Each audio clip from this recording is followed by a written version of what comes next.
बहन जी ने सब्बीरपुर के अंदर कहा था बीएसपी के झंडे के नीचे आकर के काम करके दिखाएं, मैं देखती हूं कौन हमारे युवाओं को छेड़ता है। जो आरोप लग रहा है कि आपने बड़ी फंडिंग करी है बहन जी का फोटो दिखा करके, बसपा का झंडा लगा करके, क्या जी ने बड़े बड़े पद दे रखे हैं लेकिन वो जमीन में आने को तैयार नहीं है। उनके जो लोग कांग्रेस और बीजेपी से प्रायोजित होकर के नई पार्टी बना रहे हैं, कहीं ना कहीं आपका चंद्रशेखर रावण की तरफ इशारा है। उनका ये कहना है जो जाकर के प्रचार कर रहे हैं, वो कह रहे हैं हम पागल थोड़ी, हम जयप्रकाश थोड़ी है, बहन जी से लिखवा करके दो तब काम करेंगे।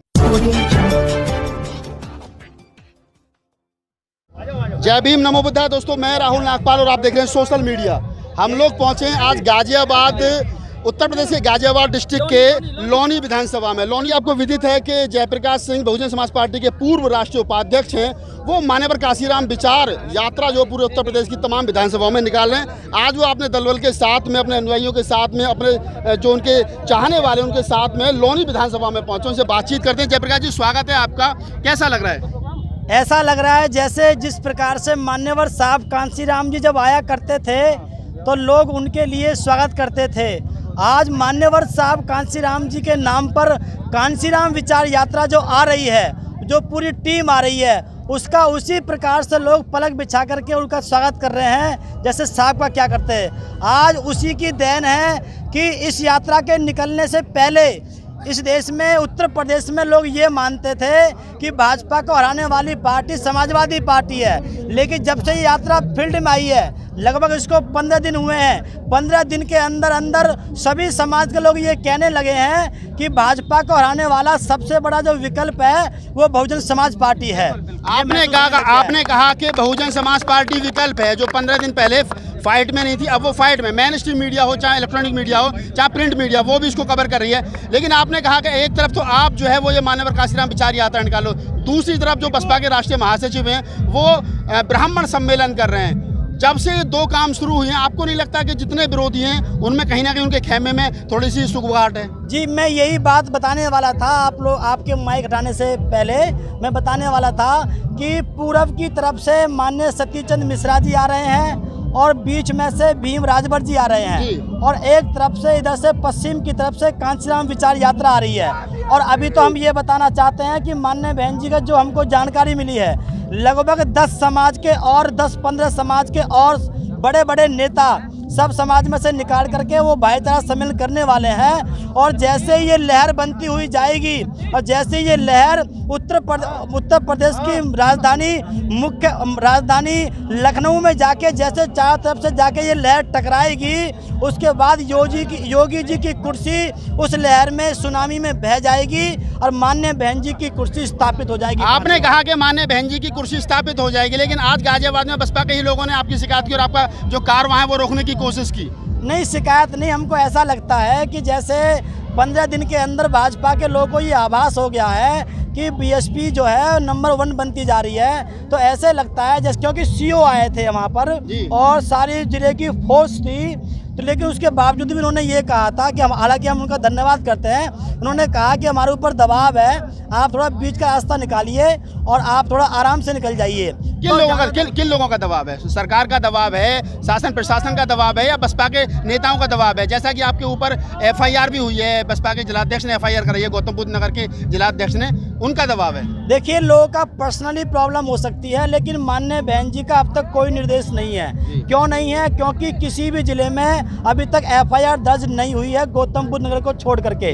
तो हालांकि उस पर भी मुझको जानकारी मिली है, वो लोग है। हाँ, और जो है हम लोग हापुड़ में घूम करके आए हैं, बुलंदशहर में घूम करके आए हैं, हमारे साथी यहाँ पर हैं, हम मेरठ में घूम के आए हैं। और माननीय बहन जी ने सब्बीरपुर के अंदर कहा था कि जो भी हमारे साथी जो भी काम करना चाहें वो बेझिझक होकर के बीएसपी के झंडे के नीचे आकर के काम करके दिखाएं, मैं देखती हूं कौन हमारे युवाओं को छेड़ता है। लेकिन कहीं ना कहीं आरोप तो ये लग रहा है कि आप बहन जी का फोटो लगा करके, बसपा का झंडा लेकर के अनऑथराइज्ड फंडिंग का जो आरोप लग रहा है कि आपने बड़ी फंडिंग करी है बहन जी का फोटो दिखा करके, बसपा का झंडा लगा करके, क्या कहोगे? देखिए, फंडिंग का तो खैर मामला ऐसा है कि अभी तक कोई सबूत उन लोगों को नहीं मिल पाया है। हम लोगों ने, हमारे बहुत से साथियों ने अपने खून पसीने की कमाई में से, नौकरी में से निकाल के ये पैसा इकट्ठा किया है, और कई लोगों ने तो अपनी रजिस्ट्री, मकान की रजिस्ट्री गिरवी रख दी है।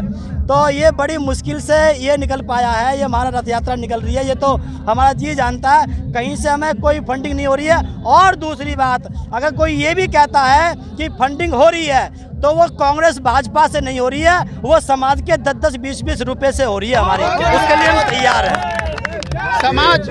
समाज के 10-10, 20-20 रुपए से हो रही है, लेकिन ये कौन से लोग हैं जो बसपा में ही रह करके आपका विरोध कर रहे हैं और बहन जी की तरफ से अभी तक कोई आपत्ति नहीं है? देखिए, उनको ये आभास हो गया है कि कांचीराम विचार यात्रा के चलने से या तो एसी को और महलों को छोड़ना पड़ेगा। जो लोग कोठियों में रहते हैं, बहन जी ने बड़े बड़े पद दे रखे हैं, लेकिन वो जमीन में आने को तैयार नहीं है।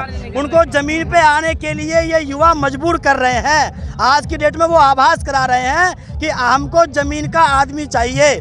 तो जब वो लोग जमीन में आने के लिए मजबूर हो रहे हैं तो थोड़ा बहुत उनको महसूस हो रहा है। ये बात आपको नहीं लग रहा कि उनको लग रहा है कि जयप्रकाश का कद बढ़ रहा है कहीं ना कहीं सामाजिक रूप से, और मतलब जो क्षेत्र में आप घूम रहे हैं जमीनी लेवल पे, ग्राउंड लेवल पे आपका कद बढ़ रहा है, इससे उनको बेचैनी हो रही है? देखिए, चाहने ना चाहने से कुछ नहीं होता। जो समाज में काम करेगा उसको सम्मान समाज देता है। ये प्यार है नौजवानों का। और मैं तो ये बताना चाहता हूँ, अपने नौजवानों की टीम की तरफ से बोलना चाहता हूँ, सभी समाज की तरफ से, हमारा उद्देश्य केवल बीएसपी को मजबूत करना नहीं है। हमारा उद्देश्य साथ में जो लोग कांग्रेस भाजपा से पराजित होकर के जो नई पार्टी बना रहे हैं, उनको मिट्टी में मिलाना भी हमारा उद्देश्य है।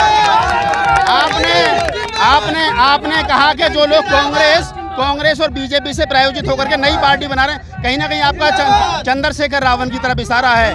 चंद्रशेखर रावण भी काम कर रहे हैं, आप भी काम कर रहे हैं, वो अपनी पार्टी के लिए काम कर रहे हैं, आप अपनी पार्टी के लिए काम कर रहे हैं। आप उनको क्यों खत्म करना चाहते हो? आप उनको अपना काम करने दो। देखिए, समाज के लिए तो वो भी जेल गए ना। नहीं, हमारा उनसे निवेदन है, जेल जाने का अर्थ लोग समझते हैं। हमारा उनसे निवेदन है कि वो अगर वो हमको हर चीज़ में फॉलो करते हैं। हमने कहा कैडर कैंप चलाएंगे, उन्होंने कहा हम चलाएंगे।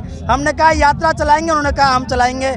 तो अगर वो हमको फॉलो करते हैं तो एक फॉलो इस बात का और करें कि अगर जयप्रकाश बीएसपी के लिए काम करेगा तो चंद्रशेखर भी बीएसपी के लिए काम करेगा, ऐसा कहना चाहिए।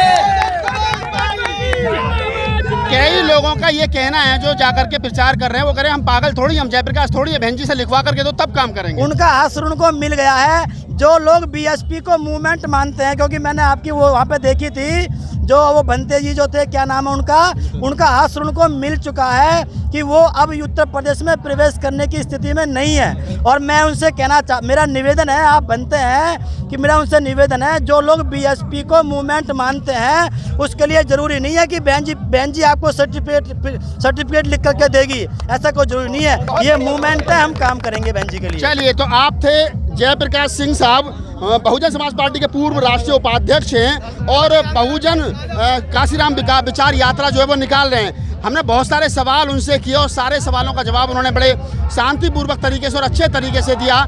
और उन्होंने कहा कि अगर किसी को काम करना है तो बहुजन समाज पार्टी के बैनर तले आकर के काम करें। अलग अलग पार्टी बना करके जो लोग काम कर रहे हैं वो लोग कहीं ना कहीं कांग्रेस और बीजेपी के इशारे पर काम कर रहे हैं। उनका इशारा साफ और स्पष्ट था चंद्रशेखर रावण की तरफ कि चंद्रशेखर रावण जिस प्रकार से आज़ाद समाज पार्टी बना करके समाज को तोड़ने का और वोट काटने का काम कर रहे हैं, वो बर्दाश्त नहीं किया जाएगा। मैं राहुल नागपाल, कैमरामैन सियाल के साथ में लोनी, उत्तर प्रदेश।